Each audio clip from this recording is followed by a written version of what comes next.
Welcome to the Gravel Lot, the place where bikes are for everyone.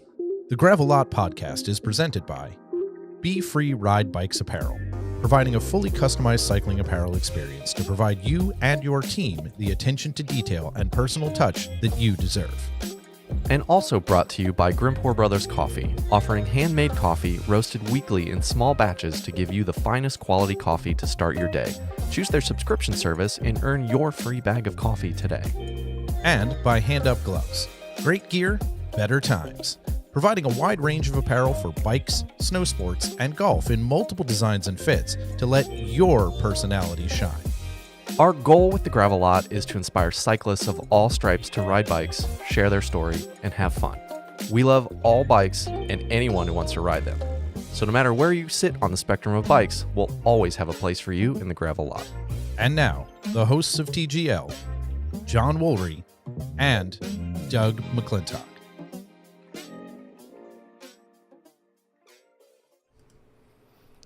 Welcome back to the Gravel Lot. My name is John, and joining me as always is Doug. We are so glad that you found us. Welcome to 2021. Welcome to season 4. Welcome to the live stream. Whether you're an existing Pebble or you are new to the show, make sure to like, subscribe, head to thegravellot.com and donate to TGL today, and follow along with us on all of the socials at the Gravel Lot, and really keep up with all of the stuff that we have going on, whether it's YouTube, Streamlabs, the Tip Jar, Twitch. What am I forgetting, Doug? Everywhere. Instagram, Twitter. Yes, all of the places. So, John, lots to discuss this week. It's the first start of season 4, and we got a lot of things that have been going on with us. Obviously, we're here. We're doing live. We're really excited. All of you have joined us. We have some news we want to share with everybody and get everybody kind of set on the straight and narrow what we're up to. Obviously, we're here 6:30 every Tuesday on all your streaming platforms. We hope you will join us. We will still be putting out the show on Thursday mornings as you have become accustomed to, but another way to join us and see us. 2020, nightmare year for a lot of folks, economic hardship all the world around, and the Wide Angle Podium and podcasts and streaming everywhere. Everybody took it on the chin a little bit. With some of that, there have been some hard decisions that have had to be made, and that is just some of the stuff that's been going on. So we are actually striking out on our own this year and bringing this show to you. All love to our WAP family. You've been amazing to us. We are so thankful. We are excited to see everybody's projects continue, but it's just a change for us. So, John, how does that change look for all the loyal, faithful Pebbles who've been with us these 3 years? Yes. So for all of you that have been longtime listeners, longtime subscribers, please continue. Doug and I are going to continue to remain members of the Wide Angle Podium. So don't for one second think that any of those separations are odd. They are just bad decisions that needed to be made that no one really wanted to do, but it was an opportunity for us. So what does that mean for you guys, for us, all of those things? So you can still donate to the Gravel Lot. If you go to thegravelot.com, on the top bar, there's a shop button. You can go to our Etsy store. There is a boatload of new apparel. I just put in an order for Doug and I recently to go get some new swag for us. So you guys are going to be seeing it on the live stream. But also on there is the Streamlabs page that you can follow along and watch the live feed on, or you can actually donate to the tip jar there. So I think continue to watch that space. We're looking at some of the other options, the typical Patreons and things like that, to figure out, what works for us, what works for you guys. So I guess maybe if you guys want, leave comments below, send us your comments at the Gravel Lot on all of the forms of social media, and tell us what you think you want to do, or what you think would be best, because I mean, obviously we've been exactly. Drop in the live chat. Tell me right now. Exactly. Also, awesome stuff in addition to the things that are rolling out on the Gravel Lot page. Still have the Beeline, but tomorrow morning, dropping for their first episode, Girls Moving Mountains, Jen Malik, Nikki Peterson, exceptional human beings. Yes. Very engaged in NICA. They are talking about getting young women on bikes, on mountain bikes specifically, and working with, talking to people in that space and people who are moving those mountains forward. So do not miss that tomorrow.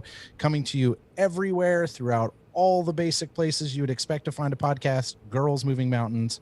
We want you to check it out. It is going to be exceptional. We are super stoked to have been helping them with that and be honored to get them to that space.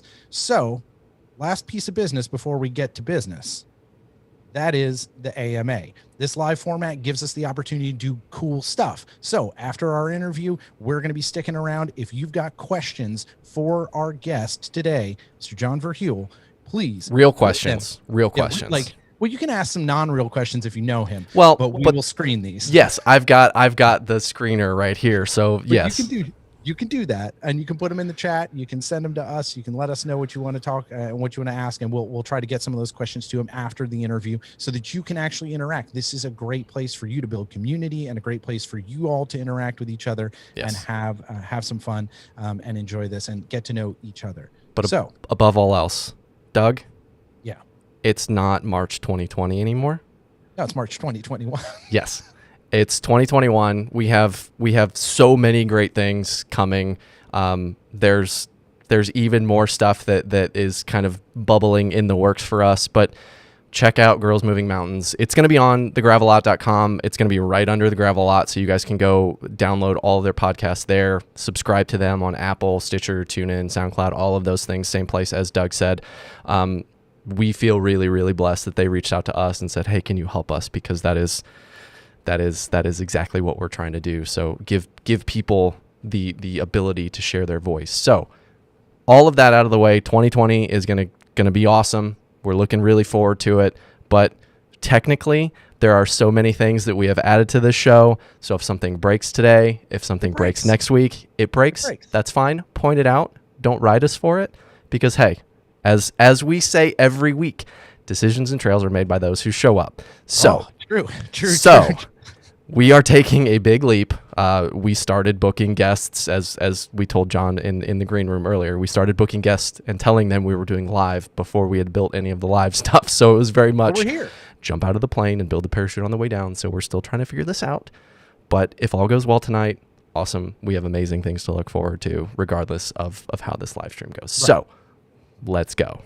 Yes. So everyone here is here because they're attached to a bike in some fashion. At least that's why we started this show, and we like to bring you folks who are attached to bikes. And you are in the right spot if you want to talk to somebody who knows a bit about bikes and has had an incredible career in that space.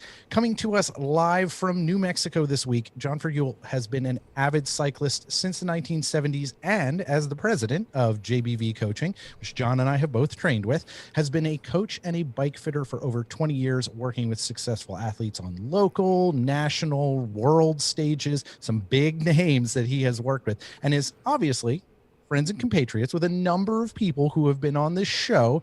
So we are very excited to finally have him join us on this show. I believe rumor has it that he has almost identical almost identical to our co-host, John. He has It a actually dog, sounds like she might be a little bit more chonk than my chonk. but he has a dog named Roxy, just like John has a dog named Roxy. So he's got to be cool, without a doubt. John Verheul, welcome to the Gravel Lot. We are pleased to have you with us. Thank you, guys. It's a pleasure to be here. Dude, Yeah, this is thanks for taking and being the guinea pig on this experiment, as it were. Hopefully it everything goes fine and all of that stuff. But we've if not, you can yell at us about it later. It's okay. yeah, and we've also been warned, and we can warn the folks on the live stream that there might be a UPS delivery, so we might get to hear an appearance from Roxy later on. But hey, TBD. It's something to look forward to if you get bored in the conversation. So let's start the conversation off. John, obviously, you're connected to bikes, and you know the show. You're a Pebble. You listen, and we're very thankful for that. But one of the things that we always like to start to do is set the table by getting people at the beginning of their origin story. How did bikes become part of your life early on? So the thing that always pops into my head when I think about that, because you guys have talked about origin story before, and I've listened to the other episodes, and I think the first thing you need to know is that my father was from Holland, didn't come to this country until his late 20s, and then I was born just a few years after that. So by the time I was old enough to get on a bike, 3, 4, 5 years old, whatever it was, in my father's eyes, okay, well, school's only 5 miles away and it's flat, so you're riding to school. Right. Yeah. Because that's just what they do. Yeah, and I think the other kids, and especially the other parents, probably thought that we were absolute freaks. I was the only kid that didn't take the school bus, and I didn't have one of those little spider bikes with the banana seat. I had a real legitimate what could have been a European commuter bike. It was a single speed. It had fenders. It had a rack so I could carry my books and whatnot. My brother played the trombone in the school band. Oh boy. And so my father went to a local welder and he welded up a nice aluminum carrier for my brother's trombone case. Yes, that's. I don't want to. I played bassoon. I don't want to carry a bassoon to and from school on a bike. A trombone is a reasonable amount of weight. But also, let's give kudos for how pro is it that he chose aluminum and not steel as the brazons. I have no idea how calculated that was, but I distinctly remember the whole thing. So bikes to me were always just a normal part of your life. Partially as a plaything because it was fun for my brother and I to whip around our driveway and do 6 skids and race each other and whatnot. We lived on a 1.5 mile long dirt road driveway, so we had a lot of room to travel. And this was the early 70s in New Hampshire, so there wasn't a lot of traffic. And then to me, as I got a little bit older, it was transportation. If I wanted to go to Exeter or if I wanted to go to Hampton Beach or Portsmouth or anywhere else, my parents weren't driving me anywhere. So that's what you did. You got on your bike and you went. I mean, are we talking like super long rides? Yeah, that's what I was going to ask. Is how far are those trips? I mean, if it's 5 miles to school, I'm not trying to triangulate your homestead location, but 60 Green Road. Okay, well, Google. Kingston, New Hampshire. No, it was, school was 5 miles away. And by the time I was in first, second, third grade, that was fine. I mean, like I said, it was flat. It was easy. If it snowed, he would drive us. But if it was just a little flurry, no, you go. No helmets, no shoulder on the road, no nothing. You do what you do. No one wore helmets on bikes back then. No. And parents let their kids go and roam about all day unsupervised. Which we're afraid to do now, which isn't a critique of parents today. It's just we're in a more hyper-aware society. Yeah. So, but bikes were the way to get out. So you start with 5 miles each way. So you're doing 10 miles a day when you're a little kid, and then when you start taking trips to Exeter, Exeter was maybe 12 miles away. Hampton Beach was maybe 20, 25 miles away, depending on the route that you took. So a long day for me would be 40 or 50 miles, and it would take some hours because it wasn't the fastest bike and I wasn't whatever. But And how and so let's just ballpark again, and I guess this is another opportunity where we need to plug, if anyone out there wants to be our free video editor, we need our version of Jamie to pull up 60 Kingston Avenue or Road or whatever it was, so then I can throw it into the Zoom and everybody can see this dirt road and we can triangulate and all of that stuff. But so I two questions is 40 miles, like how old are we talking at this point for you? High school or? my recollection is by the time I was doing that, I was at least 10. I was probably 11 or 12. That's still a big effort for a little kiddo. Well, sure, but it's all perspective. If your sense is, well, this is what you do to get somewhere. I mean, True. again, my father was Dutch. That's how you get places. Right. And that's also one of the benefits of being a little kid is you don't have that concept of consequence, I guess, of what tired feels like, or you're just like, here's a cookie and here's a banana, go for another 40 miles. Right.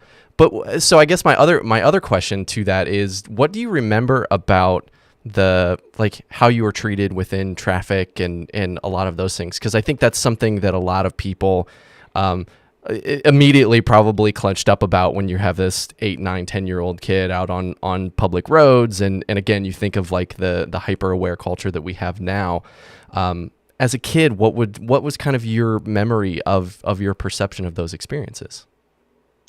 It's funny because I'm hyper aware of traffic now. I mean, like now I'm the guy that spends a lot of time on paths, or who uses one of those Garmin radars on my bike when I'm on the road. But at the time, I don't have any real strong negative memories of that. I don't think I actually got hit. I've been hit twice in my life by cars, which is pretty good given that I'm in my 50s and how much I ride. But the first time wasn't until I was like 16 or 17. I'm sorry, 3 times. Yeah. 3. How do you forget getting hit by a car? Or is that the cause of forgetting about getting hit by a car? Well, John, if it happened 40 years ago, my memory isn't. No, but I don't remember getting regularly buzzed. No one said get off the road, Lance, or anything like that at me. I mean, I remember I would occasionally draft a dump truck. When you're like 12 years old. You were playing your own breaking away. Yeah, on your 3-speed bike, and you'd run out of gear. Was the problem. You get up to like 35 miles an hour and you'd be spinning, and that was it. So you the bike was a tool, but it was a tool that your dad kind of built in. This is a tool that you have that is a thing. And now your dad's from Holland. Like, it's not like he's unaware of bike racing. Was that something that he brought to your attention, or did you find that world on your own?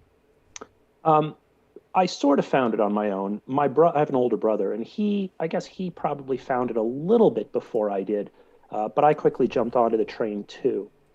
We had whatever. I mean, this is back before there was an internet, but we had like bike NASCAR catalogs sitting around. Yes. Yeah. And I remember going through them and thinking, oh, I'm going to get one of those Colnago Supers, and I'm going to put Campagnolo on it and all this stuff. Bars, Wolber rims. And but that was me and my brother kind of seeking it out. Like I definitely remember when Greg LeMond won Worlds the first time, and I remember seeing it in a magazine, and I was following it as well as I could. Again, in the 80s without internet, it was hard. But but here's the other thing you have to remember. So my father, he came here and he was an airline pilot, and he thought of himself. I mean, his parents or his mother was a business owner, and he was an airline pilot here, so he made good money and whatnot. So he viewed himself as upper middle class. In Holland, at the time, bike racing was not an upper middle class sport. It's not something you did. Really? No, not at all. It was dirty. It wasn't boxing, but it certainly wasn't. Yeah, it was blue collar. It was, and I like. There's a ton of documentaries that talk about that, to where there were a lot of like French coal miners and things like that used bike racing to like basically take the fitness that they had established from black lung. Yeah, working their butt off, and then go like try and get out of kind of poverty. Yeah, so there was the appearance of that. In Holland, you view bike racing as the thing you do to stay out of the factory for a few more years. At the time, I can't speak for it today. That was his perception. He was much more interested in me playing basketball or soccer or tennis. And the good part of that is, as a result, John, you were saying before the show, you've played a ton of different sports, and I have too. I think what we see now, I'm saying this as a coach, if you want a young athlete to be happy and successful and well-rounded, one of the most important things you can do is just expose them to a wide variety of different sports, different activities, all the way up through age 18 and beyond. And then they'll find their area of expertise or specialization just naturally that way. So that was a very, very positive thing for me. So when and you were a little bit hazy about how it actually came about, but it sounds like your brother was really the one that kind of led both of you into kind of the realm of bike racing and starting to try and pay attention to it. Do you ever remember like the way that you describe your dad's reaction of like, well, that's not what we do? Was there ever any pushback from him, or did you ever feel any pressure, or any like guilt for being into this sport that you saw kind of through his reaction to you? Not once I was able to start actually doing it. I mean, I was very interested in the sport probably from my mid-teens on, but I didn't actually race until I got to college, and in fact, my second year of college. And it was kind of a result of kind of falling out of the other sports that I did. I got out of high school, and my sports in high school were I was a cross-country runner, and then I was an alpine ski racer in the winter, and then in the spring I played lacrosse. That doesn't sound at all like New England where I grew up at all. No. It sounds like is like pre cyclocross. Like if cyclocross was your master's program, you were doing all of your undergrad work. And I played pond hockey on weekends if you wanted to be more New England. No, God, that is so New England. All of that. We got to flood Ryan Quigley's backyard. It's time to go play hockey. So, I mean, I couldn't continue ski racing really when I went to college because I had too many lingering injuries. And running cross country, like, I don't know, I could do like a 16-minute 5K when I was in high school, but you get to college and these guys, they do the first mile in 4:20 and they do the next mile in 4:20. And then and it's like, guys, that's my mile PR. Like, that was on my best day. Yeah. Just one. And so I knew running wasn't in the cards for me. And the last sport that I actually competed in was lacrosse. And I made it to the last round of cuts. I went to a school that happened to be Division I, and they were pretty good. And I made it to the last round of cuts, and I got cut. So some of my friends in school were on the local bike racing team, and I was just riding my bike, around campus, out. Yeah, and they saw me, and we got to know each other. And then I heard there was a cycling team, and it was all a club sport back then. It wasn't nearly as quote unquote serious as it is now. But the school I was at had a big club, and they were very welcoming, and I was able to go out on some training rides and do a couple races in the fall of '86, and yeah, it went well, and here I am. I like that it becomes a place that you end up, because I think for a lot of people, cycling is something that we've always been in touch with in some way, but we may not find it right away at age 12, right? Like there are a lot of these juniors who are like, no, I've been racing since I was 8, and then I did this thing and I'm in development. But for a lot of us, in at least in our general 10 to 15 year age span, you find people who said, hey, I did this thing and it was something that I enjoyed, but I didn't realize I could do it as something more until I got a little bit older and found that space. So you find cycling in a competitive sense at that time. What do you remember from like your first like critical race memory? If you've got like a memory that you sit on that you're like, I remember this one first race that really crystallized it for you and said, this is a thing that I really want to enjoy doing. Well, I'll be honest. I was so fortunate that we had where I went to school, we had these Tuesday night informal races where everyone throws in a buck and someone goes and buys cookies, and y'all have cookies after the race, and they were just training races, and those were a lot of fun. My first organized race was it was our home race, and it used the circuit Ringwood circuit that we always used, and it finished at the top of a climb, which was a pretty tough little climb. And I remember the team captain came over before the race, and he said, "John, I'm going to give you a B number," because there were A, B, and C. And he's like, "I'm going to give you a number for the B race, and I know it's your first race, but I think you can do this. But if these two guys show up, then I have to give them the B number, and you're going to go in the C race." And those guys showed up, and I wound up in the C race, which was fine because it turned into a team time trial of my teammates and I. Because we knew the course and we had a stacked team. I think we won Easterns that year, or the next year in '87. But I still remember, we got to the bottom of the final climb, and there were 4 of us, and we're all teammates and we're all friends. And 2 of the guys said, "Yeah, that's good. I'll just roll up the hill and we'll get whatever." And one other guy said, "Well, I really want to win." And I said, "Well, I really want to win too." And so we said, "All right, well, here's the climb. It's on." And it was kind of a gentleman's agreement, but I got to the top first, and that was that. So it's like every time John and I are out on a ride together, if we see like a motorcycle sign or a tractor sign, we have to go for it. It's immediate green flag. Like that means like full throttle. You have to go. Matter. It's totally stupid. Doesn't matter. But it's just the thing that we've built because we ride together a fair bit. So I back that. And sometimes it's fun to have that with your friends. And that's a nice space to have that specific memory. So you started building a racing career and racing collegiately and doing that. How did that morph into getting into coaching? Because I think that, that's a fascinating space. Like, were you having success at racing and realized that you wanted science in that space? What did that look like for you?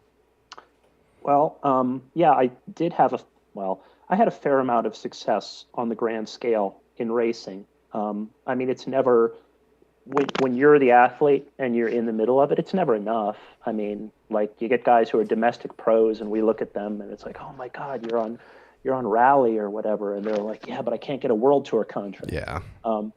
Right. And that wasn't me, but I managed to get up to category 1 in my first few years of racing. I was a 2 pretty quickly, and then I became a 1 when I had to ride nationals and Olympic trials and all that kind of stuff. Spoiler, didn't make the Olympics. Me neither. It's okay. But we're still, what is it? We're like 2050 something, Doug? We're still waiting for your peak. Rainbow Stripes dream. I'm giving up on the Rainbow Stripes dream. Well, breaking news, season 4. You heard it here first. I'm over it. So I had enough success to be it kind of anywhere I went, I was one of the better local guys, and I was always on a team and getting bikes and clothes. The 90s were really a great time. If you were a marginally okay Cat 2, you were getting all your clothes, you were getting your entry fees, you were getting a bike, all that kind of stuff, all that support. You had teammates, and it was you've probably seen some of this stuff like on Facebook and whatnot, but every big race was, full fields, 80 guys, 100 guys, 120 guys, whatever, with a prize list, which is not to say that the prize list was important, but it was there. It was available. Right. There were sponsors willing to back it. It felt like a bigger thing at the time. So I was lucky to be part of that period. And then I kind of, I went through all that. I wound up quitting college, or my first college, around age 19. And then I worked full time and raced my bike for a few years before I went back to school. And I eventually graduated from a different school at age 23. And then I went straight into the workforce. I started working for large corporations. Were you still riding at that time? Oh yeah, racing at the Cat 1 level the whole time. While you're making that job change out of school and into the corporate world. Yep. And it was a conscious decision once I entered the workforce because I had this dream of, if I can someday represent the U.S. in some international competition or something like that. But you get to a certain age and you're like, okay, it hasn't happened. I've had all these opportunities. I've been to these Olympic Training Center camps. I've done these big races. I kind of know where I stack up. And so I kept doing it, but there was a conscious shift of, okay, now it's a passion. It's not this isn't going to be my career. But I'm still going to enjoy it. The competition side. Oh yeah. Yeah. Yeah. So still racing, still doing, 30, 40 races a year or whatever it was. And I had moved down to New Jersey at this point.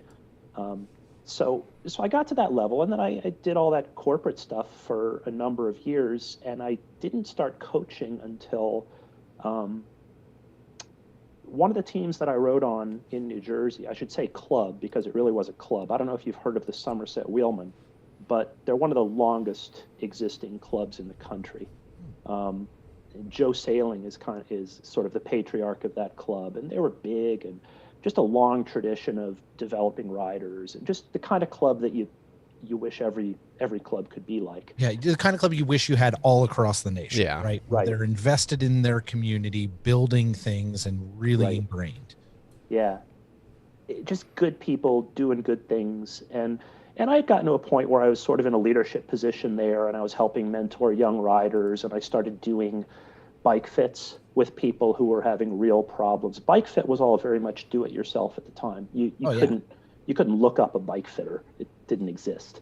So, kind of all self-taught kind of thing. And I'd always been a student of the sport and investigating different training methods, and started using a heart rate monitor in the mid 80s, back when it was still a new thing, and all that kind of stuff. So then in 2001, I was getting a little bit bored with the corporate job, even though, they were good jobs. And so I was friends with Adam Meyerson from Cycle Smart, Geez. who I know you've had on the show. Famous last words. Friend of the show, Adam Meyerson. He's coming on very soon. Soon. 2 weeks. Well, I hope he's not laying on the couch this time, because that will be inappropriate for video the way that we did it. So, well, given his recent surgeries, he probably is laying on the couch. Yes. Probably I hope true. he is. So I contacted Adam. Adam and I had raced together. We've probably done, 200 races together, just based on both being in the Northeast. And we'd kind of become friends throughout the late 90s as a result just of internet stuff. And we always said hi at races. I think the first time we actually talked was at Nationals in 91. We both got dropped. It was in Ohio, and it was a super hilly course. And I think we both got dropped on the same lap, and we just rode in together.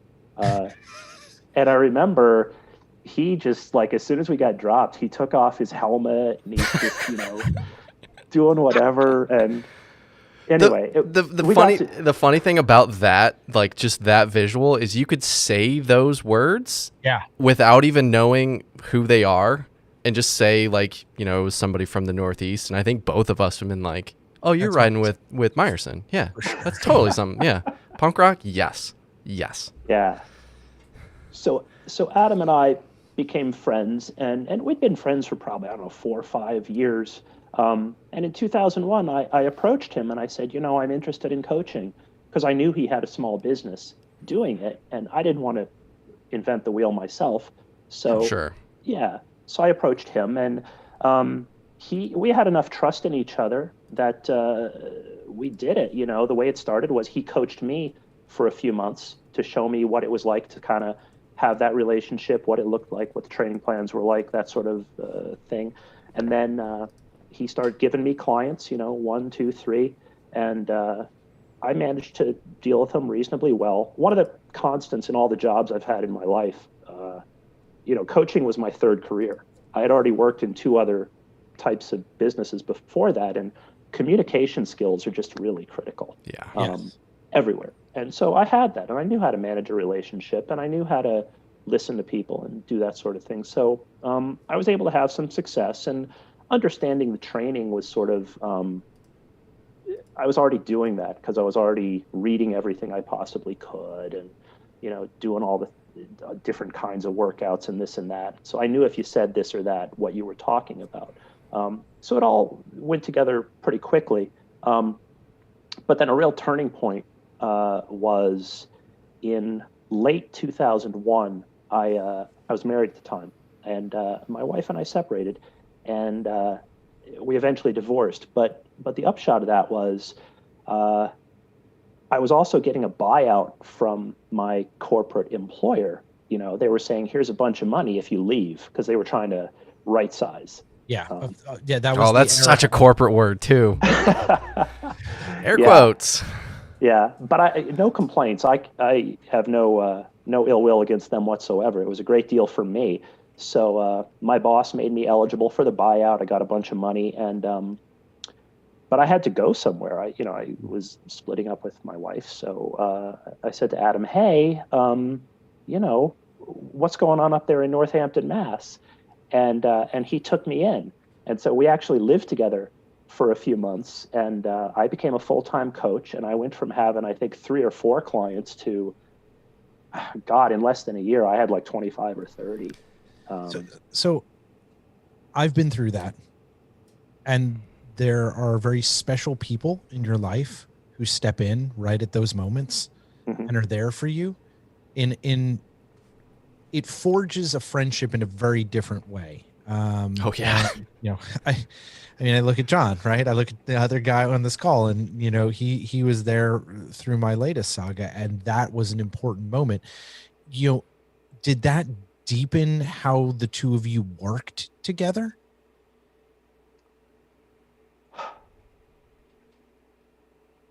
That's not where I thought you were going. It certainly was very.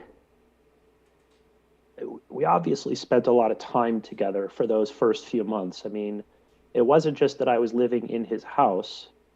His wife at the time was taking a degree in Amsterdam, so he was just in the house alone. So there was room for me. But there was that, and then we had an office that we went to every day, and then we had lunch together every day, and we also trained together every day. So it was a lot, you know. But I think we're talking about this corporate America. We're gonna stay away from the specific brand. But we're talking about until they start sending the Brinks truck yes, over yeah, here to the east side of Cincinnati. We do not mention that we can get way more production value if they send us a retire or a whatever package, right sizing package. But so there's the structure of corporate America, and then the additional structure of your specific training to pursue your own passion. And I think we're going to have to loop back at some point to the feeling that you had when it became clear to you that pursuing professional sport for you was kind of done, and you had to like make that transition. We can put a pin in that. We can come back to that later. But like all of these pieces of structure, and then you pile on the fact of having the structure of trying to make a relationship work and fit it into the nooks and crannies that aren't already consumed by the corporate gig, plus the training, plus the coaching, and plus a lot of these other things that you're trying to fit in. Then all of those kind of vanish. Were those things a lot? Or were they the things that needed to get you through that specific time? It was a pretty natural segue. I mean, it was a big upheaval in my life personally as far as relationships go. Yeah. But, you think of corporate America now, and you think of, starting every week with 5 white shirts and 5 blue suits ready to go. That was the company, by the way. And and the fact was, in the 90s, working remotely was actually a really big thing. It went away in the ensuing years, and now it's come back for obvious reasons. But I was already working from a virtual office, and I had to make my own schedule. I had to be accountable to my boss. I had to be accountable to my clients, my customers. So that part of it was really just like for like. It was all the same thing. All I had to do was just be on time, get back to people when I was expected to, do what I say, the real basic foundations of success. But the blocks that make you successful, just like you said, foundation of success. If you don't do those things, good freaking luck. Yeah. And then it was really great to spend that time with Adam. And it was just a few months that we lived together, but it was like, it helped kind of put a punctuation mark on that change in my life, because I could that's all we talked about other stuff. We talked about music and life and whatever, but most of it was just, we were living bike racing stuff, and we were both very passionate, both still are very passionate about bike racing, about coaching, about helping people achieve success, and about trying to achieve the success that we can ourselves in our own lives. So that was really what it was. And I think immersion is the right word, but in a very positive sense. That was going to be my other comment is there's the left brain structure of it, but there's also the kind of ethereal happiness quotient thing on the right side of the screen of there's so much upheaval, as you said, and I watched it, I watched my partner here go through that with his last situation, marriage, whatever you want to call it. There's been multiple. Yes. We all know this. Yes. But watching somebody go through that and you wish for them to be able to see the positives again and go through that reset and find the things that ground them, so then you can build back on that foundation of something stable, as like if it's bike racing, it's bike racing, or if it's music, whatever those things are. And then you can slowly build up some of those lesser needed hierarchy of needs type of items. And it seems like for both of you, you were kind of filling a very important role on both of those fronts. Yeah, absolutely. I mean, when I look back on it, and I have looked back on it quite a bit over the years, because we're going back now quite a ways, I could have gone on working for companies like that and doing that kind of work for the rest of my life. And it would have been good money. I could have retired in my 50s. I wasn't hurting anybody. I wasn't doing anything bad. But it didn't have meaning to me in terms of what we were actually doing. So, and bike racing did, cycling did, helping people achieve their goals did.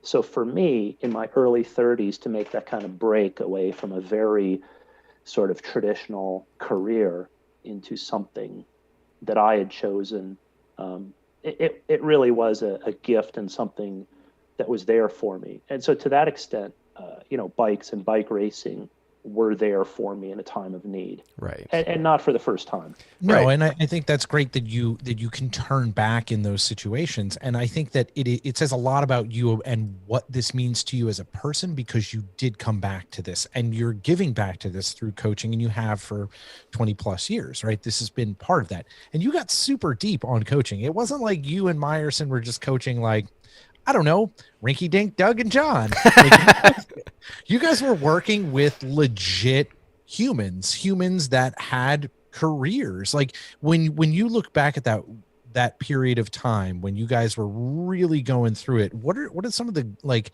glimmers and some of the things that you remember that felt like successes to you that stick out as places like, man, we really helped that person get to the next level? A lot over the years. And I actually want to circle back to what you just said about, we were coaching real humans and not just rinky dink Doug and John. I think one of the things you find when you're in coaching is, and this will sound sort of cliche, but every individual, every human that you coach is important. I mean, I put together sort of that highlight reel of some of the athletes that I've coached, people who've represented the U.S. at Worlds, and this national champion and that Masters national champion and this and that. But honestly, every single athlete, I mean, that you work with and who really commits, and where you develop a relationship and you see them improve and you see them reach their goals. It doesn't matter if their goal is something, seemingly pedestrian. If it was a leap for them and it required a ton of work and commitment from them, and it took a lot of work and pulling out your own hair to help them get to that point, then you get just as much from it as if someone wins a national championship. Or so do you think that's because you got those things from making your goals happen and understanding that from yourself? Or do you think you got that value from that space? Like, to value that as a person, and I fully agree with you, but to value that as a person and as a coach, you have to have a perspective of how you decided that this is a way I'm going to value those athletes. A lot of other people would just be like, no, unless you're winning gold medals and national championships, I don't care about you. It's not necessarily endemic to other coaches, Correct. other sporting ventures and things like that. They'll Because be like, hey, take these things. Yeah. Take these things. Go Right. win me medals. Right. Because the Cat 5 elite guys like Doug and I aren't on TV and aren't like they're not people that you can leverage your future career on because, well, I coached this person, you should want me to take you from X to Y. You know, something that Adam always said to me whenever, we would talk about some kind of direction for the company to go and the clients that we were working with was, there's a lot of other ways that we could make money. I mean, I had already proven that I've led a privileged life and I've got a variety of different careers that I can use to bring in a paycheck every week. But we were in bike racing because of the passion and because we love it. And it's not that we love the medals or the recognition or the TV. It's that we love the work, the struggle, the process, the living it, the commitment to it. And when you see those things in another human being, this gets, I guess, to having the empathy gene. But if you see those things in another human being, you respect them. And you feel like you want to, if that person wants it, you want to help that happen. And you want to enable that more. Because I think that's where growth comes from. So let me ask this, do you garner different experiences from coaching? Again, we're using Doug and I as the examples here. Everyone's picture's in a different spot. Yeah. So it's always, so for everybody on the live stream, we're learning on the live stream right now. So do you garner something different emotionally from coaching the people to, like you said, something that may seem very pedestrian, getting somebody to their first century or to the 2-day charity ride or something like that, that is your average person, the average, 99.9% person that is not some like wildly gifted person versus the 0.01 or 001% of somebody who's naturally gifted, great genetics, all of those things, that is doing it for their career, that has different perspective, different purpose. Because it seems like one of those would immediately kind of come with making it feel more like work, and that there was almost a penalty for not delivering versus something that is you're helping somebody accomplish something that would normally not be in their life. And it's anything that they do is a positive versus coaching a professional athlete that is essentially fraught with losing over and over again, because you lose a lot more than you win, most people. Yeah, or you coach someone who is, not necessarily a results leader on a pro team, and so they're just working every race. And right. How'd the race go? Well, I did my job. Yeah.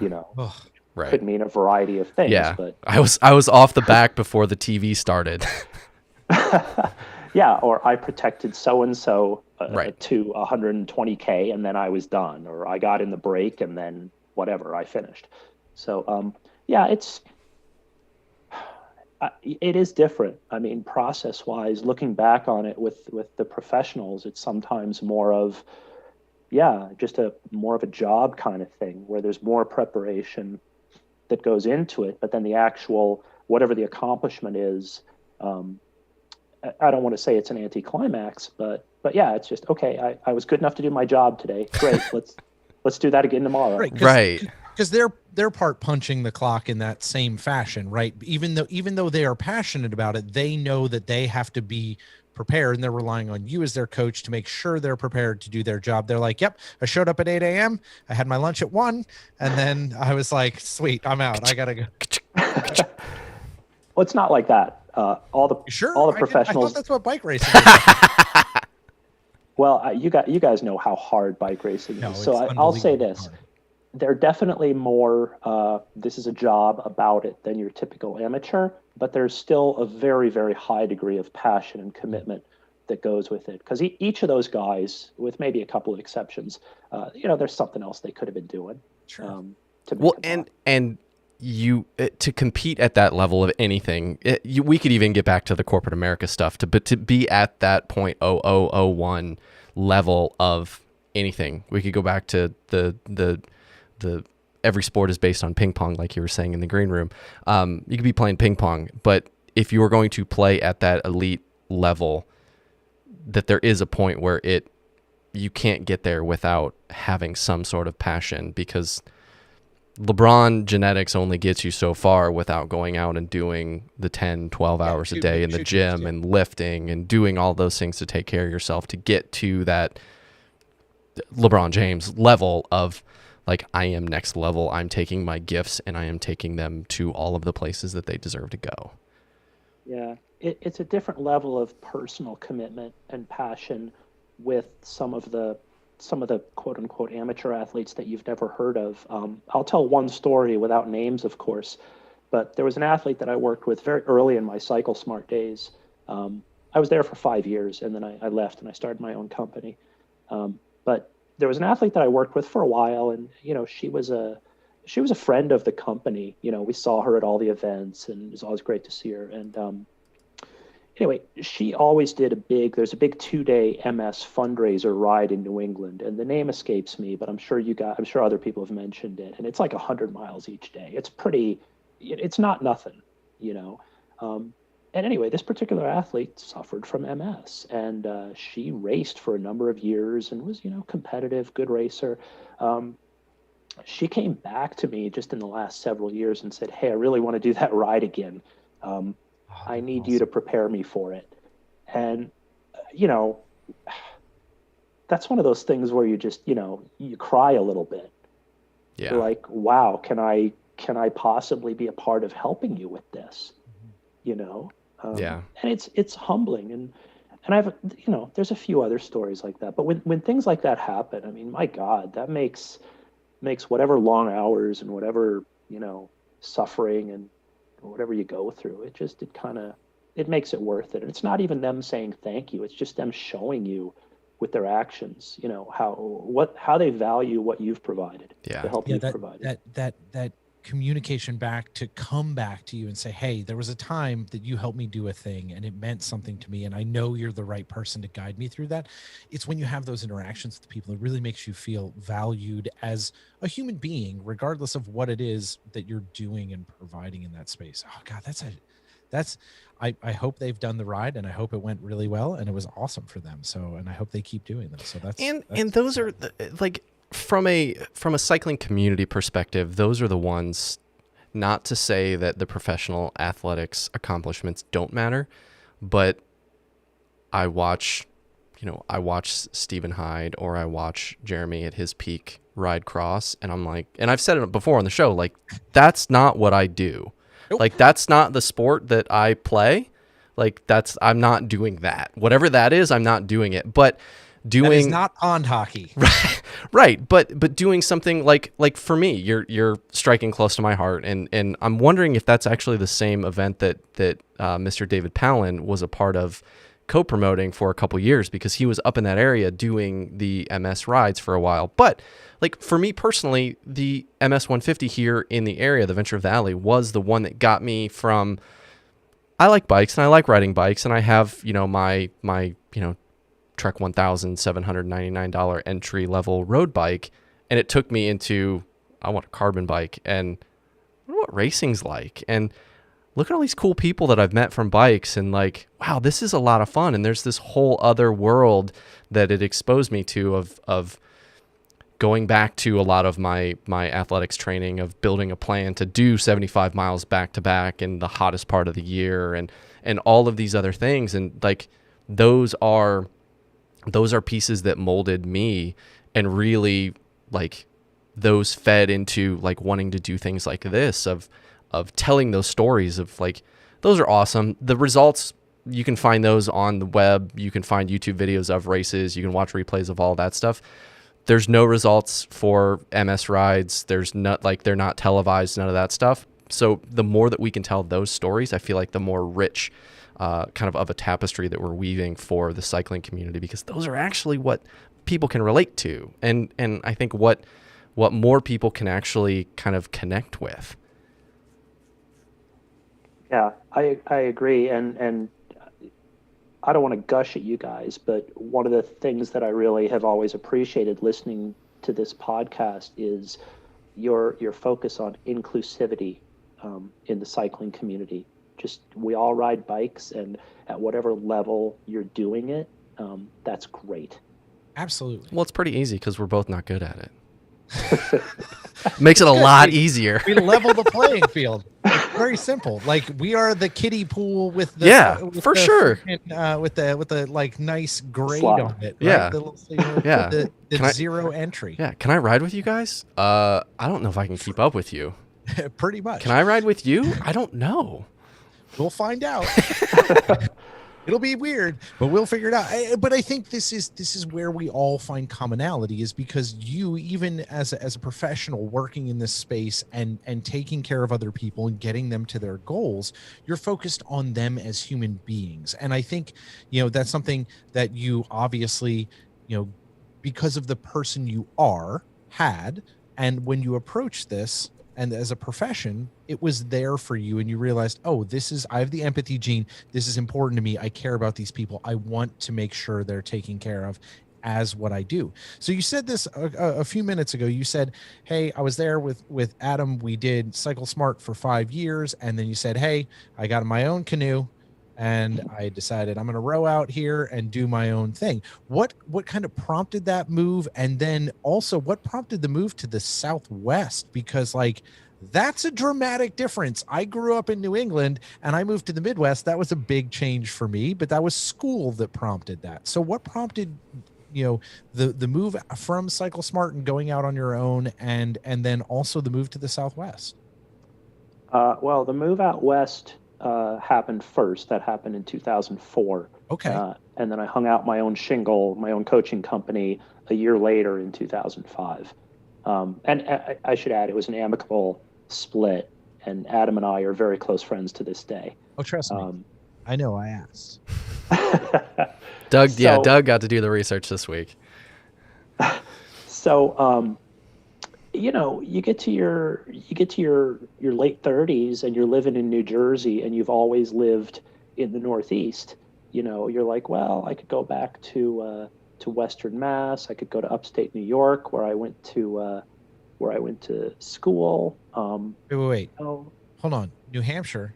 Snow. Oh yeah. New Jersey. Snow. New Mexico. Not snow. Is there another new in the United New York States? I should add. Did you live in New York? I should add. I was born in New Hartford, New York. And all right, you've hit them all. Yeah. And I am a graduate of the State University of New York at Albany. Okay, so you've hit all the news. So yeah, you've been in all the news. I know. I got to go to Newfoundland next. We can work on that. Yeah. You get to a certain point, and there's nothing tying you down, because the way we were doing coaching at the time, we could do it remotely. So I just decided I'm going to move somewhere completely different, and I had vacationed a couple different times in New Mexico, and it was completely different. And so I moved out here in 2004. But I moved to Santa Fe to start with, which isn't really New Mexico, it turns out. I didn't know that, but I do now. And then I moved to New Mexican. It's still very different than the landscape and the topography that we're used to. But yes, I will grant you that yes, Santa Fe is not like you could go 60 miles and it's different world. Yeah. So and Albuquerque since 2008. So I moved out here, and then really it was just the decision to start my own coaching company. It was kind of a business decision. Honestly, it's like any other industry, right? If you really want to make a living, you have to own the means of production, as my friend Makunda has always said. So he's the M in Jam Fund, by the way. So he knows. We know. All right. We got to get him on this year. I think year 4 we can finally get Makunda on here. He's a good dude. Good luck getting a hold of him. Yeah. Gotta find him. Well, he's busy. So yeah, you have to own the means of production, and so it was an amicable split with Cycle Smart, and there was a space to do it here in New Mexico. There were other people coaching here, notably Bart Bowen, but I knew Bart from the cyclocross circuit, and he and I are around the same age. And so one of the first things I did was I just shot him an email and said, "Hey, Bart, I just moved here. Just letting you know, I'm not coming here to like take your clients or be a competitor or anything like that. I'm coming for you." Like, well, yeah, but it's kind of just showing that courtesy. Yeah. He was always very gracious about everything, as you would expect, Bart. to be. And yeah, it just JBV coaching just kind of continued on, and I was able to build up my own clientele and combination of coaching and also bike fits. Always did bike fits the whole time as well, which is something that Adam also does. And yeah, just enjoying that, and did that for quite a while. Plus a little bit of race announcing, but.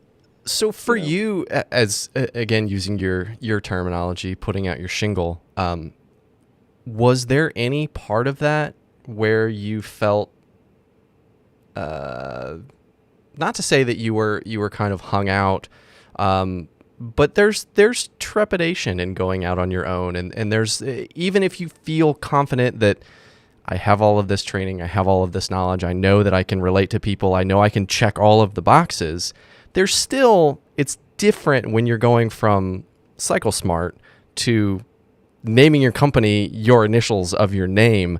It's a big difference that everything about the branding, everything about the experience relates directly back linearly up to you. So was there anything in that process that the laying down at bed and you wake up in the middle of the night and you're like, oh my God, I forgot this, or oh my God, like this is, having the heart palpitations of like Doug and I were last night of not being able to fall asleep because your mind is racing thinking of all the things that are going to break. Not really. I know that's a bit cool of a cucumber. Cool No, it's not that at all. It's therapy. Just suppress it down and wait until you're Exactly. 70 and it just pops. That's not therapy, John. That's the opposite of therapy. That's how you put things. Somebody that is how you ripe box. for therapy. That is That's how you therapy get to therapy. fertilizer is what that is. That's right. Exactly. Correct. That's right. No, I've been fortunate to lead a very privileged life. I mean, you look at me. I had a good upbringing. I got to go to great schools. I've always had a safety net.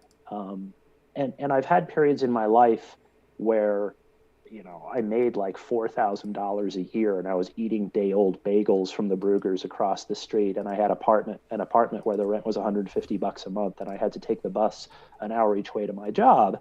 And so I lived through those times. And now, well, really, once I got to my late 30s, I knew I was good at it. And I also knew that there were other things that I could always go back to because I had established myself in other professions at that point, and there were other things I could do. And I could have gone to other coaching companies had I really wanted. So it felt like even if it failed, okay, it failed, and I would have learned something. But I wouldn't have gone hungry. I wasn't going to let anyone down. I wasn't going to miss a mortgage payment or anything like that. So nothing ventured, nothing gained. Yeah, but again, that's the privilege of my life and who I am in America, personified.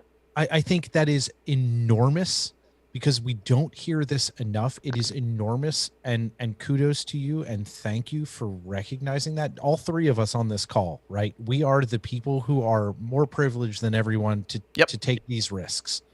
And that doesn't, we're not comparing bank accounts or any of that nonsense. We are just three white dudes, and we all have the opportunity to strike out and do these things on our own and have less risk. It is not as challenging for us to do it because of the space we're in. And thank you for recognizing that, because I think that goes untalked about by us. It doesn't go untalked about people who are different and look different than us, but it is important for us to all recognize it and say it. So thank you for saying that, because I think it is part of being able to take these risks and make these decisions that doesn't get talked about enough. And I hugely appreciate you saying that, because we can't drive a hard enough point into that. That is the piece that we've all been afforded. But doing that during that one period of time and taking that risk is a thing. You obviously have been successful at this. You've taken those risks and you've moved beyond things that you were passionate about and said, okay, I maybe I am not going to be the national champion of this specific discipline of cycling, but you stay in this space. You stay in this space that is about creating new people and doing this stuff and changing them what are the things that you really feel that keep inspiring you to stay in coaching this far on? I mean, we're talking, you started in the mid 90s really coaching seriously, and now we've just crested a new decade. Like this is 25 years. This is some time. What keeps you getting up in the morning and feeling like this is something you want to do? Well, it's no longer my full-time occupation. I do it as a side gig. A That's very right. important. Yeah, Yeah, you do I have mean, a cool full-time occupation. I fully right. But I mean, it's a side gig that I've chosen to maintain, and to continue doing the whole time. Yeah, really, it's just the feedback that I get and the relationships that I have. I mean, I have some people who have been with me for more than a decade, in some cases, wow. well more than a decade. Or I've got athletes that I work with off and on who, gosh, I've known personally since the early '90s, or people who I worked with early on in my coaching career will come back. A lot of people kind of, they'll come back and then they'll go away and they'll come back every few years kind of thing. And when you have a long-term relationship is sort of a loaded term, but when you have that kind of relationship with people and they keep coming back to you, and they have that trust in you, I can't betray that trust and say, no, I don't have time for you. Yeah. That's so, and there's certain people that I can't say no to. I say no a lot to potential new clients or this or that or the other thing. People have been inquiring about bike fits in the time of COVID, and now that I can't do them outdoors anymore, I say no, I can't. I'm sorry, I'm not an essential business. Let's do this once it's a bit safer. Right. So I say no a lot, but the people who keep coming back and the people I have relationships with, really, it's what I get from that relationship, and just knowing that I can add value to their passion and to their life. Self-actualization is sort of a hokey, like, personal coaching term, right? But I really appreciate people who can self-actualize, and if I can be part of that in terms of providing information. I mean, let's be clear: when I'm working with an athlete and they're winning this or they're accomplishing that, it's them doing the heavy lifting. I'm just helping with some consulting or some guidance or whatever it is that they need from me. But when I can be a small part of that, I still get a lot out of that. So you mentioned earlier, and we've talked about it a couple times now, the empath gene, and my wife and I have talked about this a lot lately, because she took 10, 12 days off for the first time, and probably since I've known her, or maybe since she broke her leg. That's true. But that was like forced. That was an unforced error. Yeah, unforced error. Yeah. What did you do to her, John? That was No, roller. it wasn't him. I That was swear. roller Don't- skates. Yeah. John, this is going out on the internet. This is how we get him in trouble. This is not how we do this. Allegedly. There's Allegedly. yeah, allegedly, yeah, which is shirts in the shop, allegedly shirts. Yeah, no, there's plenty of proof on the internet that I was more than helpful during that whole situation. But Correct. and not because of a guilty conscience. But so we were talking the other day about her empath gene and wanting to almost sacrifice herself to help other people. Now, you've said that you have honed your skill of saying no, but is that something that you've continuously had to work on, or have you always been able to kind of be business pragmatic about, doing the 30-minute chat with somebody who wants to be a client, and 5 minutes in, you're like, okay, this is definitely somebody that I want to partner with and build that long-standing relationship with, or 5 minutes in, you're like, this is not going to work. How do I, it's like a first date. Like, how do I get out of this?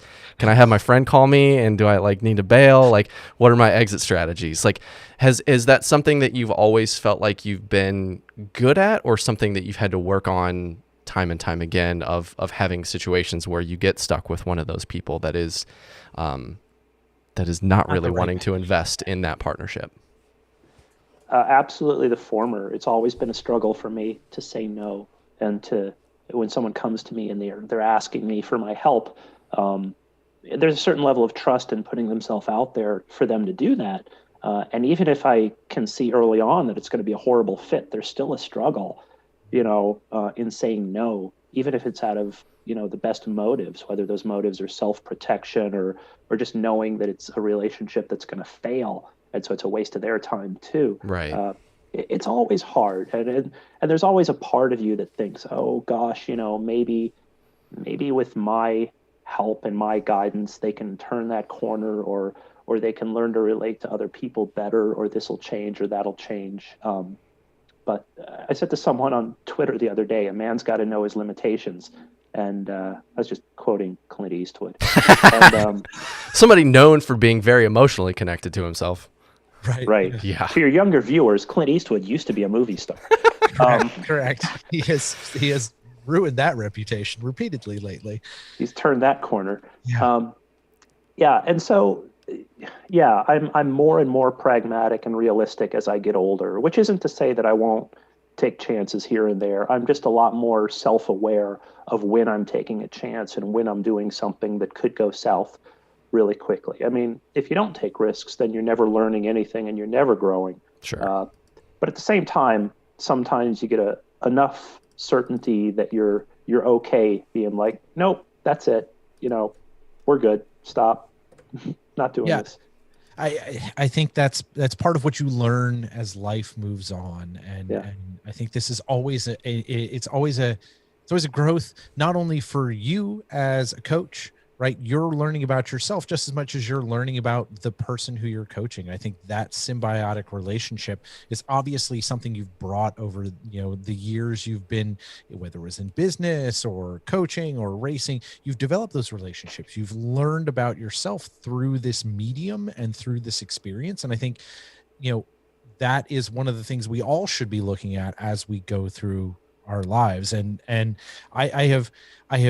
I'm so excited that we have been able to bring you to the show and spend this time, because I feel like this is how we start to forge our relationship and get you to come back on the show and talk about more things about this space, because your perspective is important and helpful for other people to think about the way that they approach their world, and the things that come into their space. I mean, coaching is not just about, hey, can you go do this interval? It's also a lot about life stuff.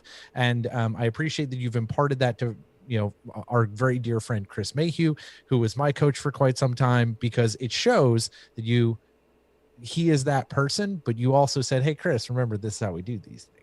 Yeah. And you surrounded yourselves with those people.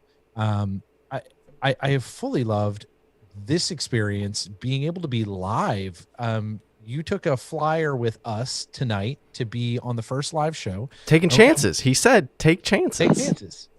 And I want to make sure that we do the most important piece of the final question, which is to get you to give something we can leave with the Pebbles. And Pebbles, don't go anywhere. If you're in the chat and you've got this stuff, we're going to do a little Q&A after we wrap some things here with John. So please stay on, get us your questions down in the chat. Let us know what you want John to answer, and we will get those questions to him. But John, if you wanted to give the Pebbles on the podcast something to take home with him, what would you want that to be? Oh, man. Yeah, it's the You knew it was question. coming. Yeah, you've listened to the show. I guess it's easier than what's my favorite Prince song. No one can answer Now, if you that. can tie All your of favorite Prince song into what you want the people to remember, now you're doing something. I can't do that. Just, it's a show about bikes and inclusivity. Believe in yourself. Think about things bigger than yourself. Don't be afraid to admit to yourself, above all, where you really fit into this whole thing, and do things with purpose. Go where you want to go within cycling and within life, because really bikes can just be used as a metaphor for life. So, use it as a playground to develop those tools. I love it. Yeah, I like that. And I want a second, we started talking about other stuff and we got off of the topic, but I wanted to second what Doug said about, because you just hit on it there, of being kind of self-aware, and I want to give you kudos for understanding where a lot of your ability to take chances comes from, because it's, as Doug and I have a lot of these conversations, and they're really, really difficult to have because you have to look really, really strongly at yourself and look at a lot of the things that have happened in your life that could have happened completely differently or gone horrendously wrong if you were not birthed in a very specific way. So kudos to you for doing that work and looking at yourself and understanding, like, I have this gift of, I have this ability to take chances in this world that was kind of formed, not to say that it was necessarily formed for white dudes, but it's hard to argue differently. Argue it wasn't. Yeah. So kudos to you for understanding that it's not, you don't necessarily need to change anything about what you're doing, but at least look introspectively at yourself as to the opportunities that you've been given because of some, genetic roll of the dice. Yeah, I appreciate that. And the things I've tried to do more recently with respect to that are just, amplifying the voices in my life that aren't like me and don't have the same life history as me, and listening to them, really just listening and learning from those experiences more and more. And that's where my current direction of personal growth is going. Yeah, that's awesome. It's one of those things, like my grandpa always used to say it, like, you have two ears, one mouth. And I know that a lot of our elders have always told us those things, but they just, again, want one ear out the other. And it is one of those things that I think 2020 underscores a lot of kind of where people need to be looking. And it's not that you necessarily need to go protest on the streets, but shut up, listen to what somebody's saying. Even if it's among three white dudes like this, just listen more. And that's where we feel really privileged, Doug and I. And again, this is something we talk about a lot too, that we're very lucky that we get to do this each week and let people tell their stories and let them kind of get their voice out and tell their own perspectives. Because, I mean, selfishly, I look at it as it's made me a better person, because it's given me a lot more worldly knowledge about kind of everyone else's experiences and everyone else's struggles and baggage and et cetera, et cetera, et cetera. So I think it is like that in and of itself is a great kind of starting point of just hear people's stories, hear them out. Heck yeah. So as always, as Doug said, John, thank you for taking the flyer. Thank you for joining us live. And again, I'm going to hit it. So we've got some questions showing up in the comments. So for any of you who are listening, of the people that are still watching, we have watchers now. We have viewers. Watchers. I know watchers. It makes it sound creepier. Can you tell how many? Yeah. A lot. 3,000, John. 3,000. Yes. Is that true? Our sponsors listening or watching. God, yes. Dang it. Yeah, they're watching. Yes, they're viewing right now. There's 3,000 of them. 38,000. Yeah. That's how we Just keep the ducats rolling in. so many CPMs happening right now. Got it. So thank you, Pebbles, old new. Thank you, John. We can't do this without your guys' support. Make sure to hit the tip jar at the gravel lot. This is something that we're going to have to keep saying to you guys because it is different. There is no more Wide Angle Podium membership. So this is something that we're still learning about it ourselves. So thegravellot.com, hit up the store, check out the new merchandise, hit up the tip jar, send us your love, send us your comments, become a donor, help us get this thing, help us keep our boat floating in 2021. And let's never go back to March again. Let's just go February, April, even like we could do a whole month of April Fools. I don't even care. Let's just not do March anymore. I'm good with skipping March. Yeah. Well, in addition to your generous support, Pebbles, we appreciate it.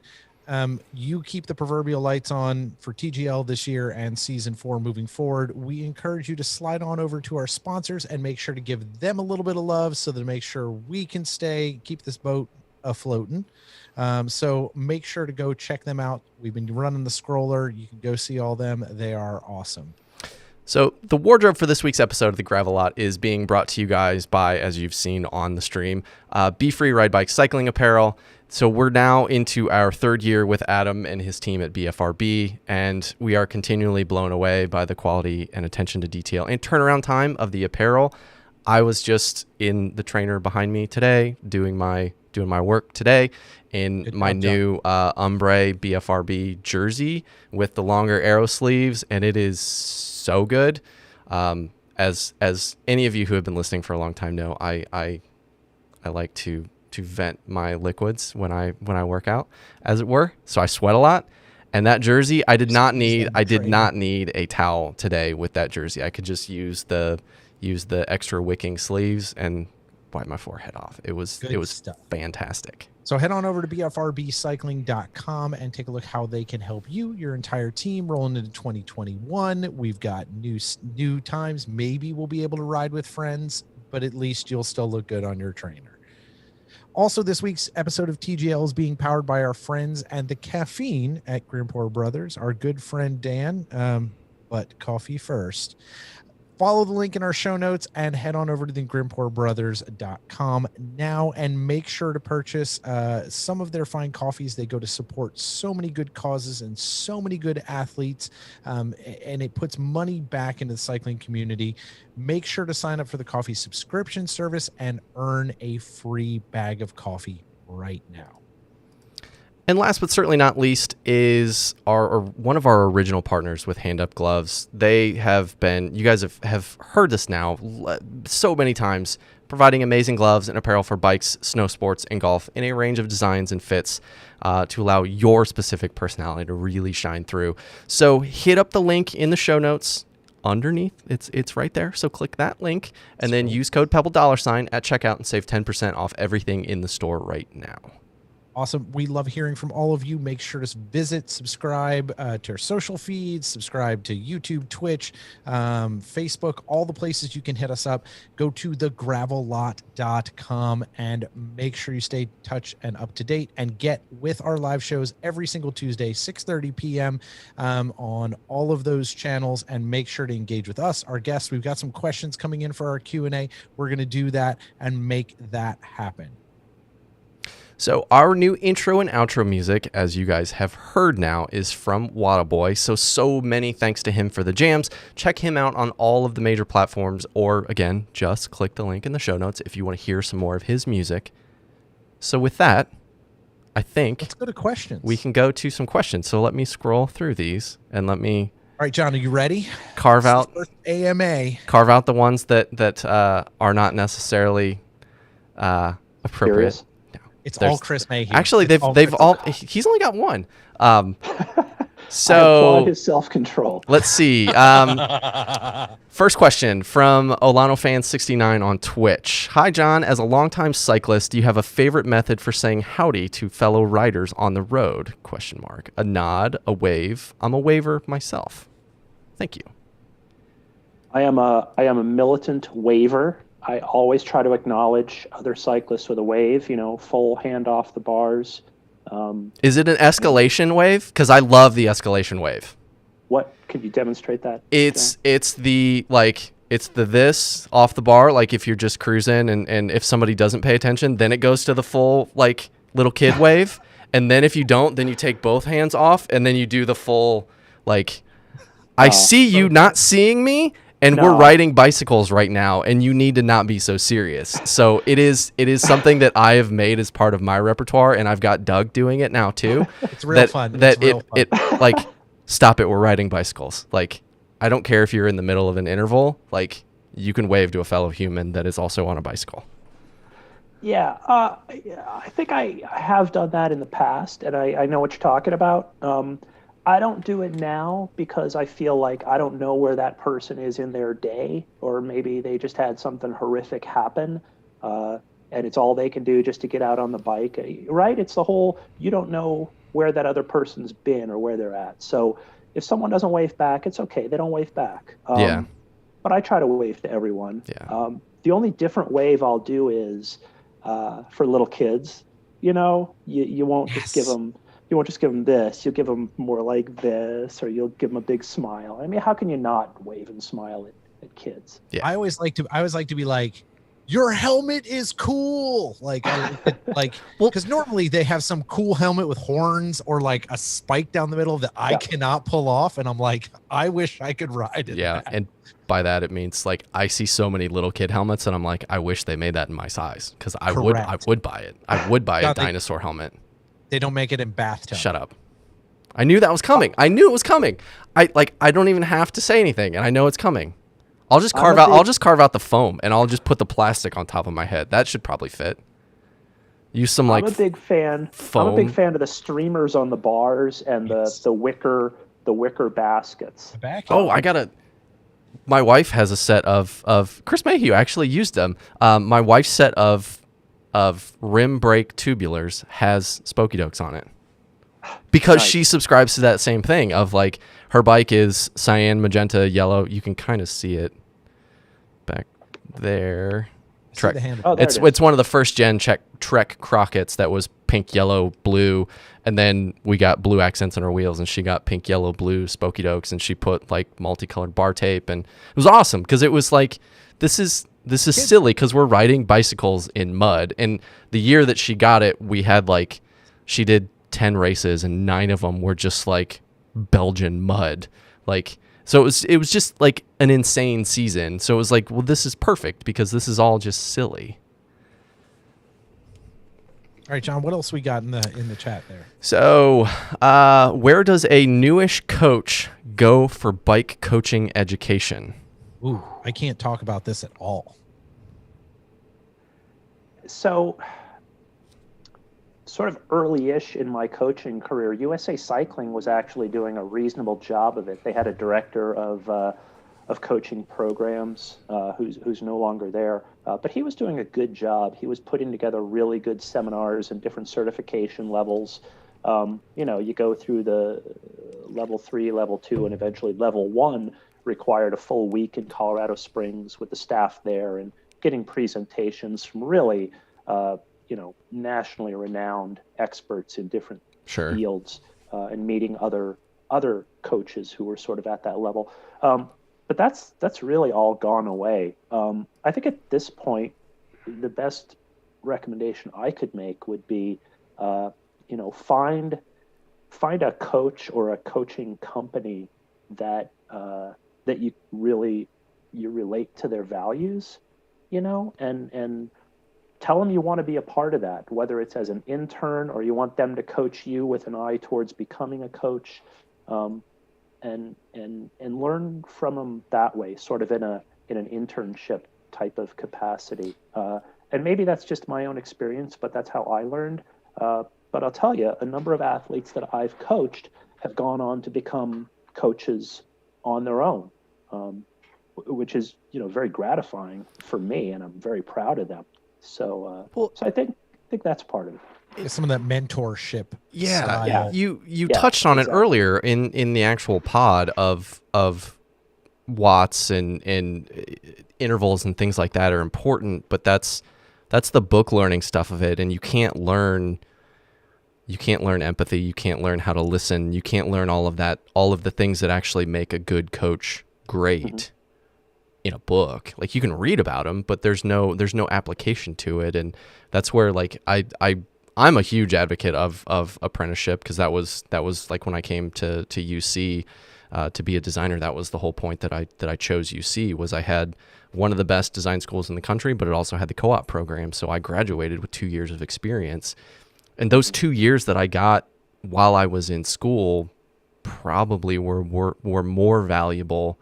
Now, granted, there's all of the like book basis foundation and the psychology of color and space and shape and all those things that go into helping you like be prepared to go out into the field. But the on-hands apprenticeship and working with somebody that knows a lot more than you, that could be your mentor and guide you through those things, is all of the nuance that you just can't get in a book or a YouTube video or going to school for it, are like, they just fall short, I think. And I think also just be aware of your own blind spots. Look at yourself critically and say, all right, what's stopping me from being a coach? Do I know how to put together different kinds of training programs? Okay, well that's pretty easy. I can learn that in a book.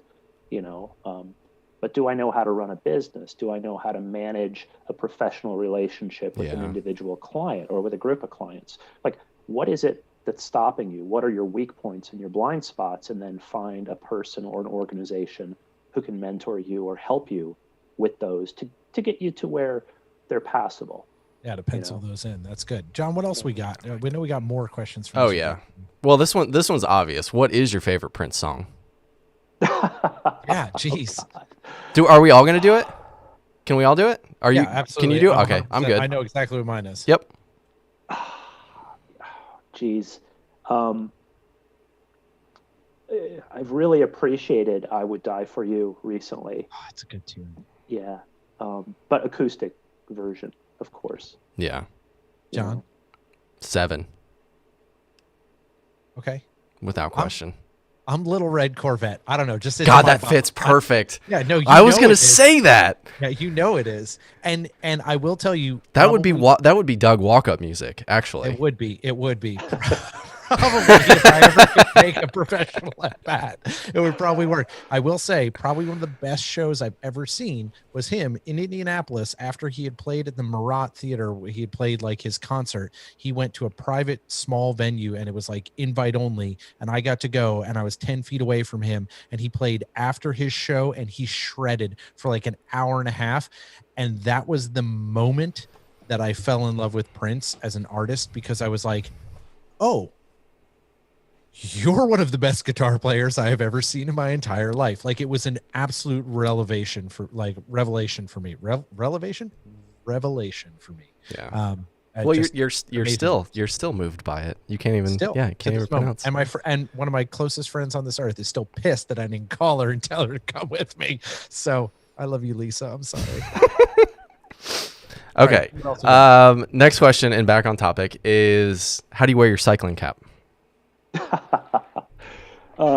Typically under my helmet, as a sun Over would be visor. a whole different world. That would be weird.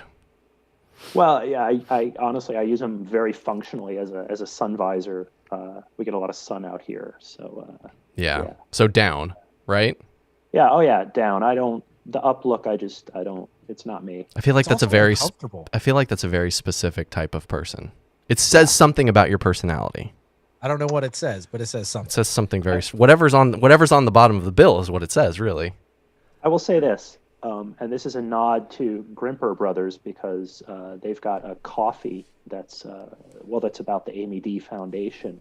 But I did a race up in Colorado that was, I think, on the first anniversary of her passing, and it was very emotional.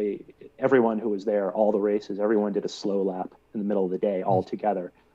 And I did the slow lap, and I did the whole race actually with a cap on, with the brim up, because if you know, Amy always raced with her brim up. So. Yep, I like that. That's good awesome. tribute. Yeah.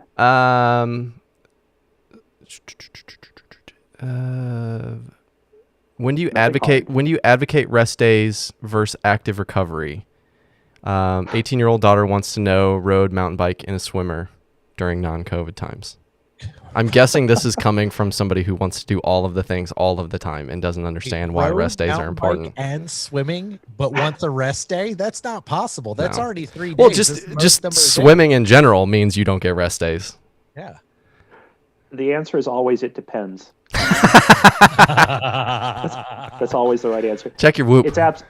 It's absolutely true, though. I mean, some people have such busy lives that forcing in a 1-hour recovery ride is just not possible, or some people are just so, I don't want to say pathological about going hard, but they just can't do an easy ride, and so it's best to tell them, just take a walk for 20 or 30 minutes, do something active, do some movement, some yoga, but don't get on your bike per se. So it depends on the individual and on where they're at sort of physically and in their week and in their life. The answer is you should probably call John and see if you can set up a consult. Like, John, where you missing the sell opportunity right there? Well, I'm terrible about that. Perfect transition. Does John need me to get more clients so he can afford fingered gloves or heat? Hi, Chris. Yeah, I was gonna say Chris Mayhew has entered the conversation. Yes. He's keeping his palms warm, Chris. Right. So I'm going to say I don't live alone and I don't have unilateral control of the thermostat. So everything in life is a compromise. Um, and these are not hand up gloves, so I've tried to hide them. I don't want, It's fine. I mean, we can send you some that we've already cut the fingers off of. John did that to try to see if he could figure out some summer gloves for A lot of himself a couple experimentation there. years back. So he'll send those to you, John. You can use those. This is my work from home attire, but it keeps my hands warm enough that I can work a keyboard. I back that. My mom made me some that are like that. That she knitted me some that I don't have like tips of my fingers on. I back it 100%. Oh yeah, Chris's mom made me some too. Wow. Sorry, too much for that the was show. perfect. No, that was Just perfect. alley-oop, dunk. Yeah, Just exactly. call it. Smash the backboard. Yeah, It's all good. right. Yeah. Okay, so John, how important was your high school cycling at Tilton High School to your success in the sport as a coach? Is that someone from Tilton? Geez, I didn't actually. Tilton has a cycling team now, and they have for a number of years, but they didn't when I was there. I mean, I did ride my bike everywhere at the time, but it wasn't a sport. It was just something I did as a way to get around off campus and for a little bit of, let's say, supplemental training when I felt like I needed it. But yeah, Tilton. The value of Tilton was the other sports, running cross country. We had a great cross country team that I really appreciated, and that's certainly an aerobic sport. And then, the ski racing was great. A bit of trivia for you. My ski racing coach and my math teacher and my computer teacher was John Page's dad. So Small world. Like Small cyclist world. John Page. Yeah. That's So great. multiple national champion John Page, who was a little 8-year-old faculty kid when I was there. Yeah. So, yeah. Okay. This one's for you. I guess for you and me, Doug, is what's in the coffee mug? I finished off some cold Grimper Brothers coffee. And mine was so I started in this bottle and then I transitioned to I got hot water to start because my basement's cold. And then I had the 1500 precision hydration in there. Like that's just it's what they prescribe for me when I like pre-workout and during workout because I sweat a lot, but I just drink it all the time. That's what friend of the show, Andy Blow, described for you. The moment you wake up and start moving your body at all because you sweat like I don't know what, like right.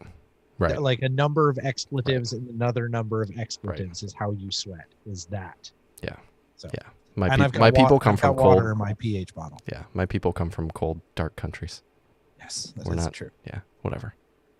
Let's see. As a coach, do you prefer training or racing? That's a good question. Ooh. Well, I stopped racing a little over a year ago, so I guess arguably I don't even train anymore. You just ride. Yeah. Well, is anybody really training right now, though? I mean, freeing. It really is. Yeah, people are absolutely training. And I'm not sure if the question is about my riding or about a client's riding, but let's address it to you because I think that the answer could be different for all three of us. So I'm a person that appreciates the process. I enjoy the process of training. I enjoy the process of self-improvement. I just enjoy riding my bike. I didn't ride any fewer miles this year now that I'm no longer racing than I did in my last few years of racing. The only difference was I didn't have to worry about being good on any certain days. I didn't have to worry about my heat acclimation. I didn't worry about having race wheels ready for a certain day. Honestly, the thing that ground on me most, and I probably started like 1,300 races over the years. The thing that started grinding down on me the most was just the logistics of it all. It just got, because it's the same thing. There's no growth there. Yeah. Like, did I pack my shoes? Dagnabbit, I did not pack my shoes. Right. Yeah, but that part of it I don't miss at all. But I'm a person that really enjoys the process, which isn't to say I don't also appreciate being able to elevate the game and do superlative performances on race day. I think that's extremely important. It's important to know the difference between when you're training and when you're racing. But I guess I appreciated them both, but but now I'm riding just as many miles as I used to, and I'm just having fun riding. So maybe that's the answer. Yeah. So you're just deep in the process for Yeah. process's sake, which Right. is good. Yeah. Gotta love it. Doug, what's your answer? Me, neither. I mean, whatever. I took like 2 months off the bike because I just had life going on, and there was a lot of stuff going on, and stress and depression and challenges and all those things. And then the holidays, and I was like, you know what? I'm just going to take some time for myself. And now I'm back on the trainer. And you know what?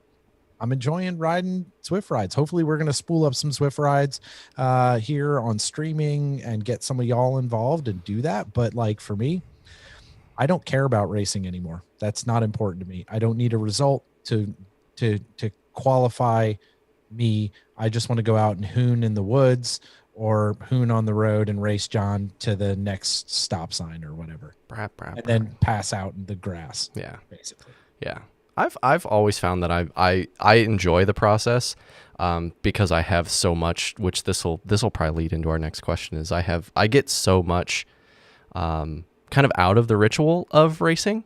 I mean, to the point where when I started a skincare company for chamois cream and embrocation, I called it the ritual because there's so many bike racing rituals around it. But within that, like, I would get so nervous about forgetting all of the things on race day, forgetting the spare wheels, forgetting the right shoes or whatever, something, a watch or anything that just like, it would just noodle and it would just give me so much race anxiety that I always struggled with being able to perform my best on a given day because I would just get so in my head. And that's something that I've struggled with since being a kid. Like I would, miss games during Little League or football season or whatever, just because I would get so worked up, I'd make myself sick. So I think for me, like being in the process of focusing on individual steps or anything like that, but not feeling, I'm very much in the same boat as Doug right now of not feeling like I need to train for anything, but just enjoying the process of feeling my body going through, a 300 watt effort for a couple minutes or something like that on Zwift, or like firing up Zwift and being intimidated to do Ventoux or Zwift or Alpe Zwift or something like that, but then actually like pedaling through it and doing it and like enjoying that experience of it, of just trying to put in the work and get something out of it, however meager that is. But the next question coming from that was, what resources do you suggest for the mental side of racing?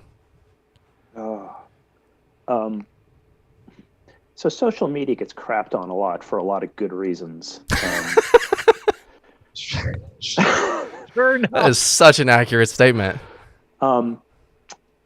But, there are a lot of really good sort of sports psychology coaches, sports psychologists, folks that you can follow. I know you've had Dr. Kristen Keim on the show, who's fantastic. Yeah, that's UPS. It's UPS. And somebody asked about Roxy, so double check mark right there. So you guys are hearing this, I take it. Yep. It's perfect. It's perfect. The timing couldn't be better. No, it couldn't. So I think just kind of following some of those people on social media, because some of them don't just use social media for stupid mom jokes like I do. Some of them actually post helpful links or just little bits that you'll get something from. So besides her, there's a few others. Honestly, she was the first one, and then you'll just look at who she follows on Twitter, and you get a whole bunch of recommendations. But really, for the mental side of it, that's what you can do. It's not necessarily a cycling coach, but there's so many folks out there that are on that side of it, and there's no magic to it. It's just kind of understanding what the mindset is that you need to be in to perform a certain task, whether that task is training, whether that task is racing and performing your best on that day. Just understanding what it takes to get to the mindset you need to be in to perform optimally and to enjoy it. And everyone's got a different challenge. Quelling anxiety, not having enough anxiety, not having enough race day nerves, you no longer have the drive. Yeah. So everyone's got a different thing, but I think that's probably the first place I would start. You can read books too, but I tend more towards seeking things out first on social media and then going to sort of short form articles and then from there into the books and the long form stuff. I second that. Those folks are great. I'd recommend someone, the writing duo of Steve Magnus and Brad Stolberg. They are fantastic. Peak Performance and the Passion Paradox, which I'm finishing right now. They are really great to follow on social media because they are in that space, even though they're both coaches from a certain perspective. They are very mental and operating in that mental space. I think those are great people. And there's a lot of that sort of stuff that you can find on social media. Beware the buyer, buyer beware, of course. But I like that. That's good stuff. What else we got? Starting points. They're starting points. Yeah, exactly. Yeah, for sure. So we'll tie two questions up into our last question. Is the first part of it was talking about the riding around Albuquerque. And is it a good community for an avid rider? And then part two of that would be, what is your favorite training ride around ABQ? Oh, well, the second part of that is the easiest one. It's around the mountain. So we have a mountain right outside of town. It's called Sandia Crest, and it tops out at about 10,500 feet. So if you head north from Albuquerque about 25 miles and then you bang a right, you wind up going up through a little village, and then you eventually hit a dirt road, and you get to 7 miles of dirt road, and it takes you around the backside of Sandia Crest, and you pop out about halfway up the mountain up by the ski area, and then you can either turn right and go about 6 miles up to the actual peak, and you're at about 8,500 feet there, or you can just drop down the descent and come home via Old Route 66. And the total ride for most people out of Albuquerque door to door is going to be 65 or 70 miles. And it's going to be, like 5,000 feet of climbing, unless you also want to do the peak, in which case it's going to be a bit more, maybe 8,000 feet climbing.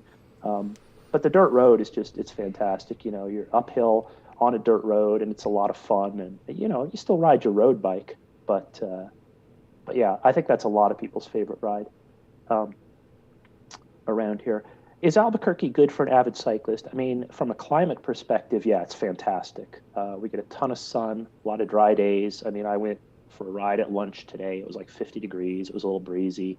It was great. Albuquerque's gotten a lot more cycling infrastructure over the last few years, a lot more multi-use paths, a lot more bike lanes, no protected bike lanes, but bike lanes. I think we've been upgraded by People for Bikes. We're now a silver level city instead of a bronze level city or something like that. But it's pretty good. There's definitely a lot of people using bikes for commuting and for general transportation here. There's downsides like everywhere else. If you want to do a lot of racing, there are not a lot of races out here because there are not a lot of people. And this year there were no races, of course, because COVID, or last year, I should say. So from that perspective, I mean, the few races that there are, yeah, they're fun, they're good. There's a lot of cool people here. I have a lot of friends from the cycling community here, just good people that I really like, friendships that I'll have, for the rest of my life. But yeah, we have goat heads too. So if you come out here, have a way to protect from those little thorns in your tires. We all ride tubeless, and before that, we were using tube protectors or the system, which is tubes with a bunch of sealant in them, plus a tubular tread cut off underneath the tread of your clincher tire. As like a supplemental casing. Jeez.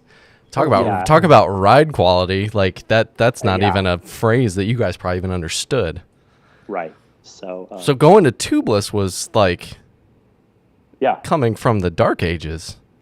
Oh yeah, and it was a leap of faith because I was coming from cyclocross where in the 2000s anyway, the odds, tubeless, I don't care what some of those companies said, it wasn't working. They were not making it. Yeah, I had some of the first the Continental carbon bead tube, or not the Hutchie. Yeah, Hutchinson. Yeah, the carbon bead that you needed like a dump truck to get the tire off of the rim from. But they still wouldn't. I mean, granted, Yeah. I'm bigger, but still, it was just like, And I hear what you're saying, but it's not happening. Yeah, no one was making the rim shapes with the nice little shelves, and we didn't own compressors. And the companies were in the dark too. They kept Right. saying, "Well, theoretically this should work," but it didn't. Yeah. And we all struggled with it. So I was a little bit terrified to start using it on the road. But then once I did, and shout out to Hi-Fi wheels. I've been using Hi-Fi wheels for the last several years, and those things are the easiest to set up tubeless. So I just get those and put those on all my bikes, and I'm good. That's perfect. You gotta have the right solution for the right space that you are in, and make sure you got the stuff that you can run.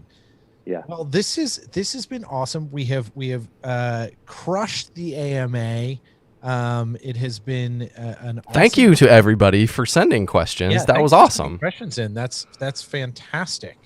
John, again, thank you for joining us. Thank you for taking the time out of your schedule to do this. I would like to thank John Woolry with no H for putting all these graphics together, working tirelessly to make all of this stuff happen. This has just been a labor for him, and I thank you. Kudos. I appreciate it. He does the things that I am incapable of doing.